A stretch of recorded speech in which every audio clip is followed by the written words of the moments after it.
What is going on, everybody? Brett here, and we're back in Total War Warhammer 2. The map is the Moon Dial, and we're going to be playing our same stipulation we've done the last few games. It's going to be ROR only, with an exception for heroes. And today we're going to be playing as the Dark Elves with my good buddy and subscriber. He's going to be playing as the Wood Elves, and we're going to be up against the High Elves and the Vampire Counts. So three elves and a vampire. What could go wrong? It's like the start of a bad joke. Three elves walk into a bar. But anyway, let's go ahead and put this in slow-mo and check out the army cops, because this was a tough one for us. Especially due to the kind of the choices that the High Elf player made in terms of their regiments of renown choices. It made our advance pretty difficult. So right off the bat, you see here, my buddy and I, we were in Discord. We deployed together. We were not too sure. We thought because that the fact that our opponent was playing as the vampire counts that they would need to come to us, but it ended up being kind of the opposite. They deployed someone in the forest, and we ended up going to them. So our front line consists of the Hargoneth Executioners. Let's go ahead and get the info tab up for you guys. The Hargoneth Executioner Regiment of Renown, the Blades of the Blood Queen. So these guys have the Guardian Aura plus Frenzy, and they look amazing with their kind of gold themed armor and like copper colored masks. They're super cool looking. They have Murderous Mastery, so yeah, check out the bonuses they get whenever that procs. And they are of course immune to psychology. Just an absolute powerhouse of a unit, and I'm going to make good use of them in this game, as good use as I can, considering, you know, the vampire chaff they're going to have to fight. The Hellebron, whose name gets made fun of constantly on other channels, and I gotta say I love it. These guys do poison damage in melee, and they have some innate, they have expert charge defense, standard murderous prowess, but they just have great stats. The poison is kind of their shtick, plus you know, being rank 9.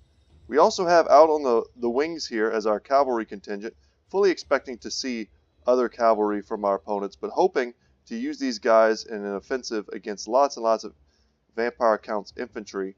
We'll see whether or not I get to do that. But they have great armor piercing. These are the Knights of the Ebon Claw, the Regiment of Renown Dread Knights unit. They do cause fear. They have bronze shields. They're very heavily armored at 120 armor, and they have great weapon strength at 48. Just generally great stats, and we'll see how much work they're able to do this game. Also in the backlines here, these guys may end up being somewhat of an MVP for my army. The Bolt Fiends, the Dark Shards with Shield Regiment of Renown. I know that they have increased range as part of their kit. Let's see if we can kind of get over them. We may need to pause it. Our units were deployed so heavily on top of each other. But 145 range, bit more than the standard variant. They also have Shield Breaker. So when shooting at units with shields, they pretty much ignore their chance to block. And they have really, really devastating armor-piercing missiles. Yeah, there's not any of these bad boys. When they shoot at you with their crossbows, you get hit. And our lord choice was Crone Hellebron. We decided to put her on a horse, or I decided to put her on a horse, because we had 100 gold left. And when you're playing with the ROR stipulation, it's pretty difficult to make use of that last 100 gold or so. Everyone already has chevrons. You know, we took the relevant skills on her that I wanted to take. She does have the Cursed Blade, so whenever she is losing in melee combat, she does damage to targets around her. She also has Blood Frenzy, which is something that she can use to augment herself when she's engaged in combat, and she can drop the Gaze of Cain. And AoE, it's like a bloody cloud you'll see me drop on the battlefield that will apply these buffs: leadership, weapon damage, and tons of melee attack to the units fighting there. And she's going to be a pretty great combatant for us, though she is somewhat squishy, despite having 20% physical resistance and poisoning anything that she comes into contact with. She does only possess 15 armor and 45 melee defense. I was hoping that putting her on her steed would give her the mobility necessary to make her a bit more survivable in this battle. And she's going to need all the speed she can get. But check this out, guys. The Chill of Sontar, the War Hydra. Kind of a frost variant. It has Frostbite, a trait you don't see really outside of Norska, but it can slow anything it attacks It also has a much more powerful Frost Breath, and I'm pretty sure I get an excellent one this game that absolutely devastates a group of units. In addition to another takes its place, so super high HP regen in addition to its standard regen, and it of course causes terror. So you can't use the breath attacks when it's in melee, that's something to remember, and also another takes its place, only recharges if it drops below 50% HP. And here I was kind of testing out the range of these Everqueen's Court Guards. A lot of the units that the High Elf player had only just recently became visible. They were hiding in the trees there, and my Knights of the Ebon Claw take a bit of a volley. My ally is going to be playing as Durthu. Gotta love Big Daddy Durthu as we zoom in a little closer to him here. He took Flock of Doom. That's definitely a great AoE. I like to use that in combination with the Sword of Daith, which is something that he took as well. Sword of Daith. So in a very small AoE, if you can get units to blob up around Durthu, you pop that and it does a ton of damage to them. His front line also consists of the Wardens of Sithril. So these guys are the Regiment of Renowned Wildwood Rangers. They have shields. They have spears, essentially. They're very different. The other variant, the standard variant, has great swords. But these guys are more of an anti-large troop. But they also have armor sundering, silver shields, and Guardians of the Wildwood. So not going to be too relevant here. We won't be able to fight in the woods, unfortunately. He also has Winterheart Guards, the Eternal Guard Regiment of Renowned. These guys have an encouragement aura, which is kind of unique to them. Would be great if they were in the center of the formation. But they also have Unbreakable. So they'll fight to the last man. And then out on the corners here, probably the scariest ladies in the game, the Loix Tricksters, the War Dancers with Azrai Spears. And they have 20% physical resistance, super juice stats, 93 leadership at the moment.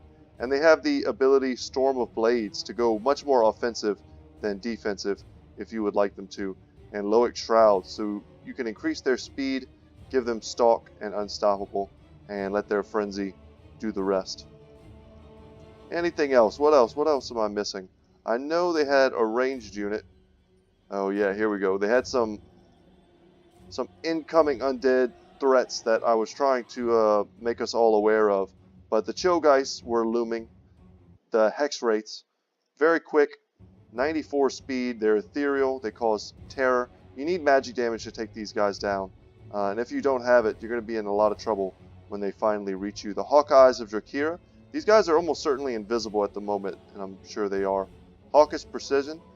When no one's within 70 meters of them, they get an extra 15% armor-piercing missile damage. These guys are absolutely amazing. They also discourage units that they attack. Minus 16 leadership, which is excellent against the undead. You'll see here the Dire Pack. These guys are great against large targets, but they're not going to be so good against, some of the things that we brought. But at the very least, in and amongst the low model counts of the Hawkeyes of Drakira, they'll be able to get their kills and earn their keep. And we'll just take a quick look at the Chillgeists so you can kind of see what they look like. Basically, straight out of Lord of the Rings. Very cool units. And with the main formation, the front line of our enemies consists of mostly, the undead. He's got the Konigstein Stalkers, the armored skeletons that do poison damage, the Tithe, the huge tar pit unit, 200 unit models, physical resistance, and it takes forever to get through those guys. The Sternsmen, pretty much an auto-include even in competitive play.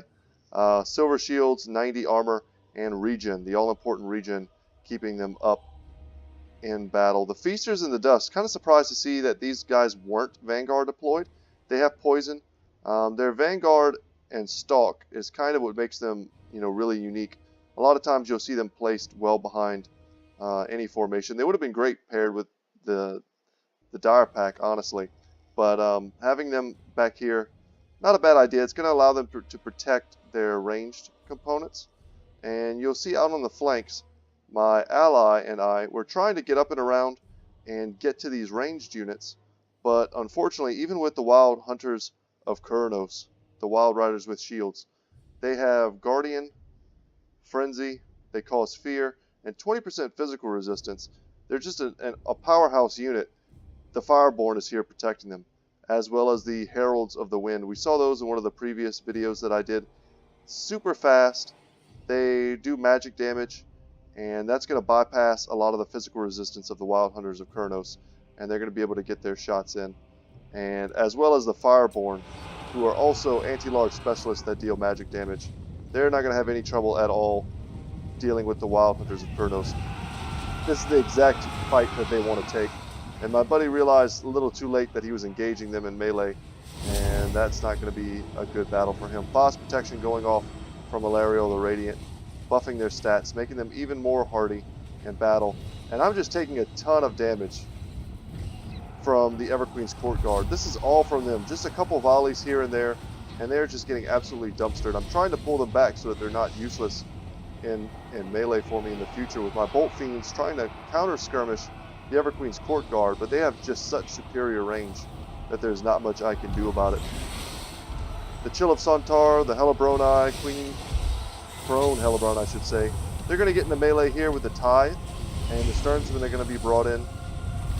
I pop her ability to give us all increased stats. Durthu's going to get a rear charge here.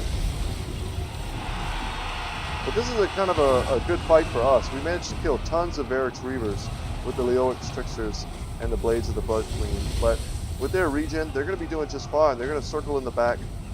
With a nice collapse from the Dire Pack plus them, they're able to kind of take out our ranged targets for a little while. I'm using the Knights of the Ebon Claw to kind of counter them, and I'm doing my best. Front line of the Scions of Mathlon, who receive a damage resistance buff as long as they are above a certain threshold in Winds of Magic. And they're fighting hand in hand with the Pure-Man Company. These guys are pretty amazing looking. Great Axe Infantry, Armor Sundering, and they're absolutely going to tear up the units that they're fighting. And I'm going to do my best to buff them, but you see there Illyrio is using her magic to keep them in the fight. And as long as the Everqueen's Court Guard are shooting at them and not at my stuff, I'll be able to use my Bolt Fiends to try and counter skirmish them. Unfortunately, the Blades of the Blood Queen haven't been able to get a square engagement on armored infantry the way they would like. Invocation of the Heck going off on Varix Reavers, keeping them in the fight. The Star of Avalorn being popped. Manfred is over here getting beaten on, and we'll zoom into him in a second. But I'm trying to hold back this tide of Fireborn and Chill guys, keeping them from getting into my back line and ultimately crushing us. Thankfully, the Hawkeyes of Jakir are still online, but Illyrio the Radiant, very mobile on her Great Eagle, is very difficult to take out. Great Flock of Doom there from Durthu. But Manfred is in kind of the wrong neighborhood. Between Crone Hellebron and Durthu, they're able to absolutely beat her down. The Tithe, not enough of a tar pit to protect him. And we'll see here what kind of magic is being done. He's going to summon another group. Pretty good idea. That was a smart thing to do before dying, to get rid of some of that Winds of Magic. And he's going to escape, but Crone Hellebron is on her horse. She's quite fast. The Undead is holding pretty nicely. The Sternsmen are a unit that's very difficult to break. Mixed with the Conistine Stalkers, giving them that poison damage. The Leoix Tricksters, while a powerful unit, were not made to fight other infantry. They want to be fighting cavalry. And there we go. I managed to assassinate Manfred, which was nice, but all the while, the Everqueen's Court Guard are shooting at my Chill of Sontar. They do fire damage. It has regen. That's pretty painful for me. You'll see kind of the remnants of a breath attack that I was able to do. Up to 160 kills on the Chill of Sontar. And about 100 of those kills were from Pure-Man Company and the Scions of Mathlon. So our biggest problem this game is that we were never able to get on the Everqueen's Court Guard and to shut them down. My Blades of the Blood Queen constantly fighting targets they don't want to be fighting. Durthu in here casting spells. Flock of Doom going off on the Fireborn. Not probably the best target. The best target would probably be the Chillgeist. Any magic you do to them, they're going to be super vulnerable against. The Hawkeyes shooting at them. My Bolt Fiends trying to rally them in the background here.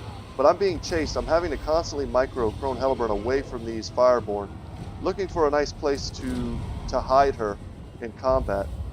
My Chill of Sontar breaks off begins to run away. Opponent's High Elf army starts to rally. We've got this one little bastion here of leadership. I tried to go in here and see if I couldn't snipe Alariel. Sometimes Crone Hellebron, she can surprise you. She has huge weapon strength, huge armor-piercing damage. A couple of good attacks from her on Alariel could have sent her spiraling. But the Fireborn are just too on point. Our opponents were very good about microing them. Finally, Loic Strictors are getting in on the battle. And I'm going to use my... Oh, and she dies right as I use it. So I use my ability to try to give them all leadership, to give them melee attack, and to boost the stats of the Loic Strictors, hopefully to shred the Fireborn. But a Flock of Doom here going off. Pretty nice one from Durthu. Was not overcast. You see the duration was pretty small. And that's about all we have left. I'm constantly trying to rally the Chill of Sontar because with its regen, it could very easily get back into the fight with several thousand HP and turn the tide. All I have left at this moment are the Blades of the Blood Queen, and they're stuck fighting the stupid tide. 56 of them, they just won't let me go. And I'm trying to get them in and around Durthu to provide him with that Guardian Aura. That would put him up to, I think, while we were playing, I looked at it, and it was 38% physical resistance, which is absolutely huge. And Durthu does magic damage, so he has no problem chunking down the Chill Guides. And thankfully for him, the Everqueen's Court Guard are now out of ammunition. The Heralds of the Wind have been riding down units, chasing them off the battlefield. Chill of Sontar routes with a couple hundred HP left. Pretty unfortunate. And the last of the Wardens of Cithril flee the battle as well. Alariel the Radiant diving in.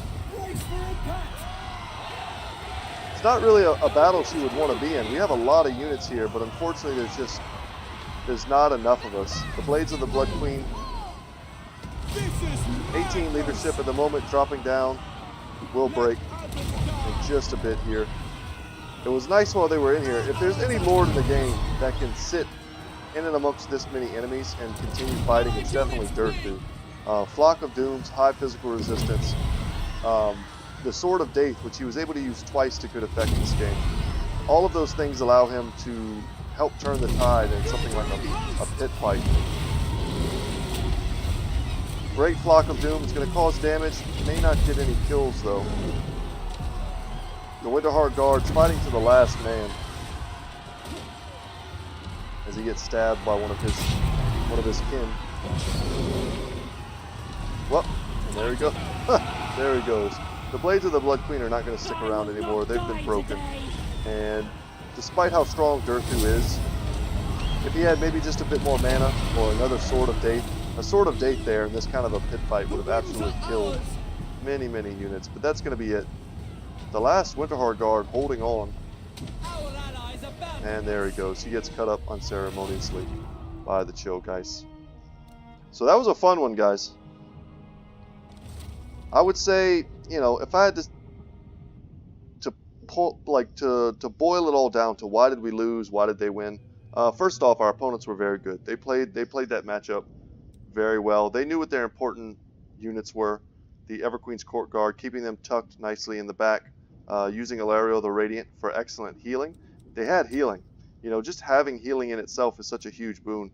Whether it be Invocation of Nehek on these units to keep them up, or, you know, in the form of the Star of Avalorn on top of something as powerful as the Fireborn. 167 kills. It's a great job. They did a good job protecting their valuable assets, and we just could not get in and amongst them. Try as I might with the Knights of the Ebon Claw, and Triari tried pretty hard with the Wild Hunters of Kurnos. But a bit of missed micro there. They were a powerful unit.